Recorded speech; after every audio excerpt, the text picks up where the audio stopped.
If someone asks me what the most interesting things I learned from the interactive documentary in Rayman's 30th anniversary edition was, my answer wouldn't actually be about the game itself. Instead, it would be about how limitation can give birth to something truly iconic.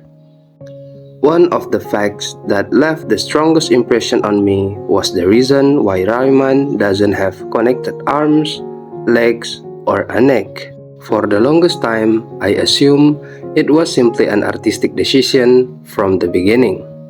It turns out that this design was actually born out of the technical limitation of animation technology during the game's development. By separating his body parts, the developers made the animation process much easier. What's fascinating is that this technical solution eventually became Rayman's signature visual identity, one that has remained recognizable to this day. To me, this story shows that creativity often emerges not when everything is easy, but when people are forced to work with limitation.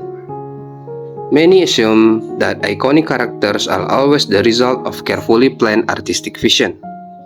But in Rayman's case, one of his most distinctive traits came from the developers finding a practical solution to the challenges they face.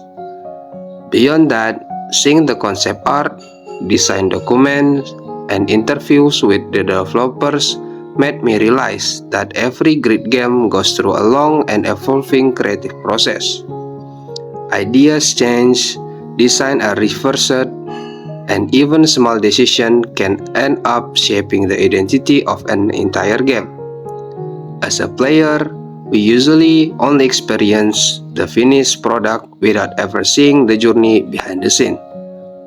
What I admire most is how Rayman has continued to evolve with the times without ever losing its identity.